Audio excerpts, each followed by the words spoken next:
One act of kindness in his childhood came back to save him.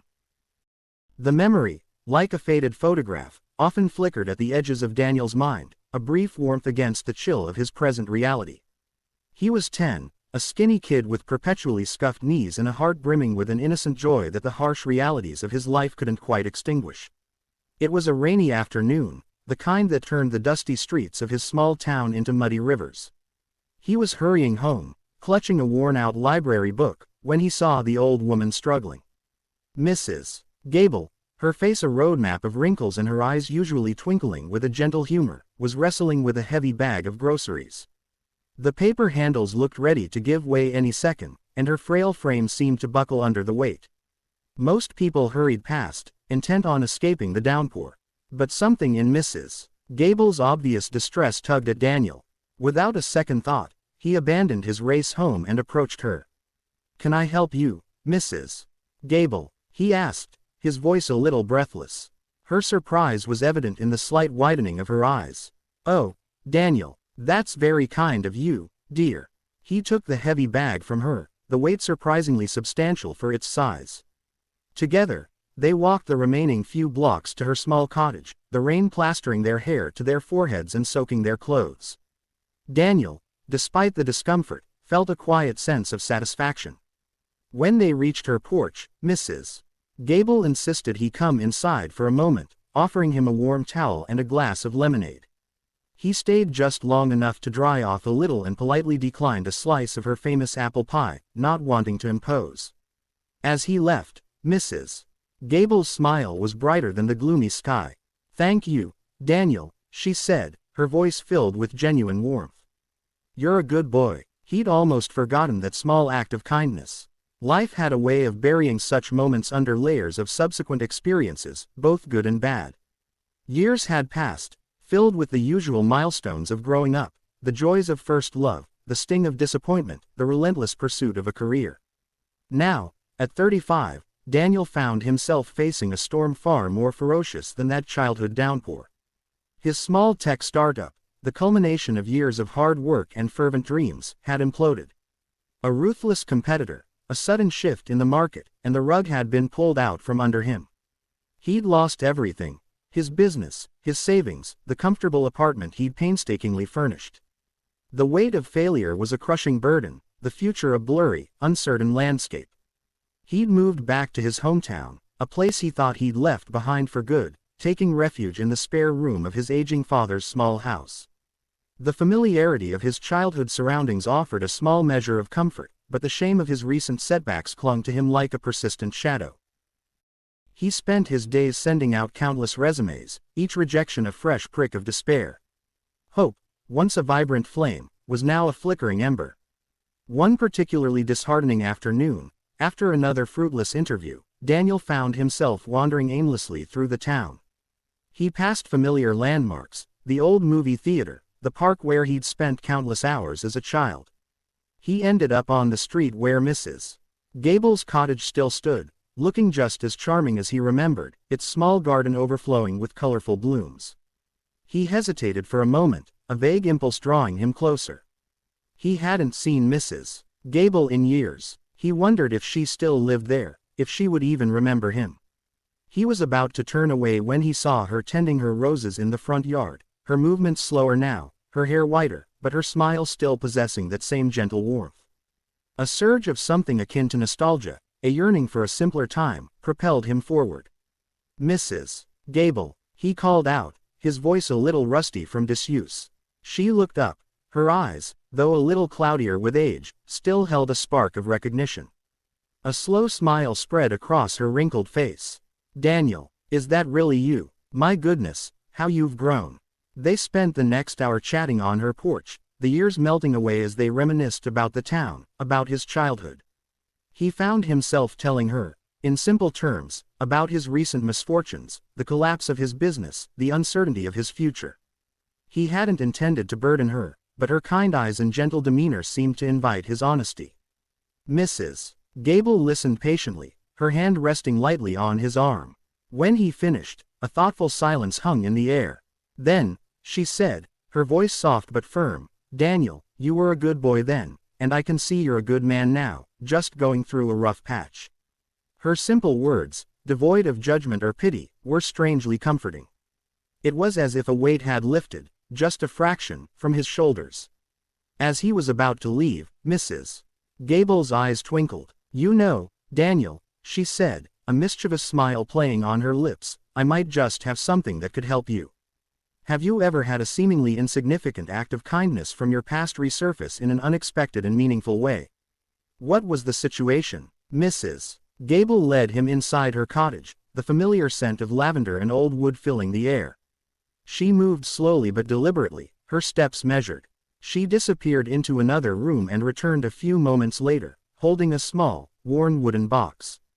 "My husband, Arthur, he was a bit of a tinkerer," she explained, her fingers gently tracing the smooth surface of the box. "He collected all sorts of things.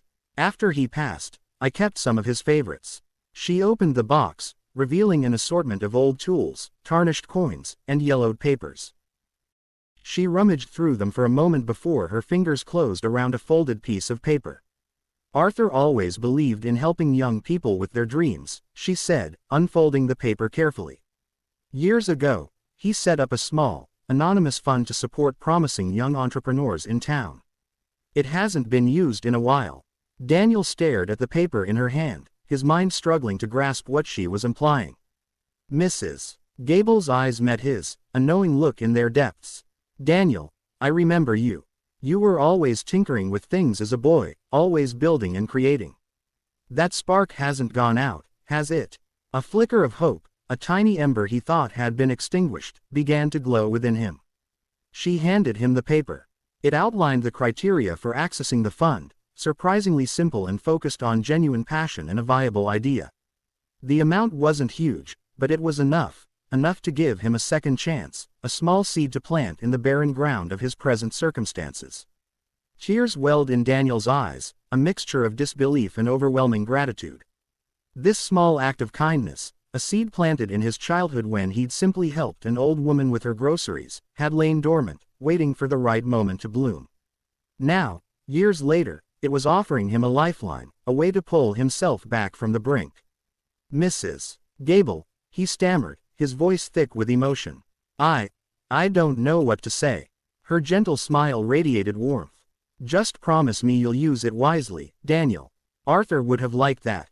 He nodded, unable to speak, the weight of his despair replaced by a fragile but persistent hope. The kindness he had shown as a child had come back to him, not as a direct reward, but as an unexpected opportunity, a hand reaching out from the past to pull him towards a brighter future. Can you recall a time when an act of kindness you performed, no matter how small, had an unexpected positive consequence later in your life or the life of someone else? The small grant from Arthur Gable's forgotten fund was a lifeline, a precious second chance. It wasn't enough to fully resurrect his previous startup, but it was enough to allow Daniel to pivot, to take his core skills and apply them in a new direction. He'd learned valuable lessons from his previous failure, lessons about the market, about competition, about the importance of adaptability. He spent weeks researching, his mind finally engaged and focused again. He identified a niche market, a growing need for personalized software solutions for small local businesses, the kind he'd often overlooked in his pursuit of larger, more glamorous ventures. He worked tirelessly in his father's spare room, the hum of his old laptop a comforting sound, a familiar rhythm of creation replacing the silence of despair. The small amount of money from the fund allowed him to purchase the necessary software and marketing materials. He reached out to local businesses, offering his services, his passion evident in his voice. Slowly, painstakingly, clients began to trickle in.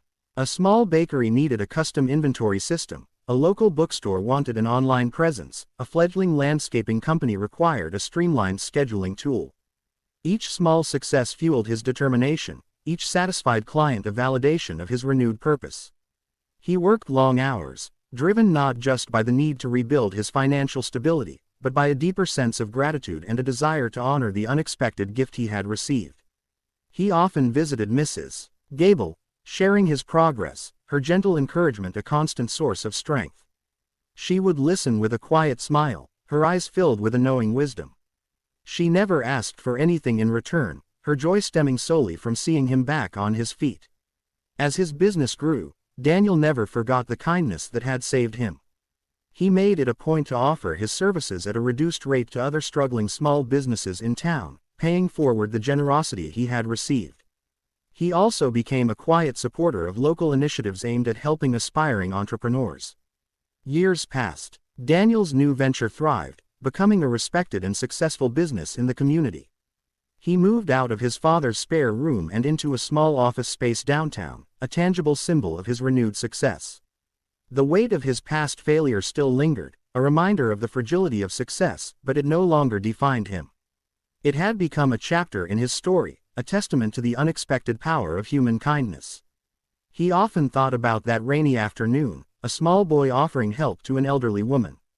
It had seemed like such an insignificant act at the time, a fleeting moment of simple decency. He could never have imagined that it would lie dormant for so many years, only to resurface and become the catalyst for his salvation. One sunny afternoon, Daniel visited Mrs. Gable, now even more frail but her spirit still bright. He sat with her in her garden, the roses she loved so much in full bloom. He told her about a new initiative he was launching, a program to provide small grants and mentorship to young people in town with promising business ideas, a direct echo of the kindness she and her husband had shown him. Her smile was radiant. Arthur would have been so pleased. Daniel, she said, her voice soft but filled with joy. As he left her cottage that day, Daniel looked back at the small house nestled amongst the flowers. It was a reminder that even the smallest acts of kindness can have profound and far-reaching consequences, that the seeds of compassion, planted without expectation, can blossom in the most unexpected ways, often returning to save the giver in their darkest hour. His life had been saved, not by a grand gesture, but by the simple, unforgotten kindness of a child on a rainy afternoon.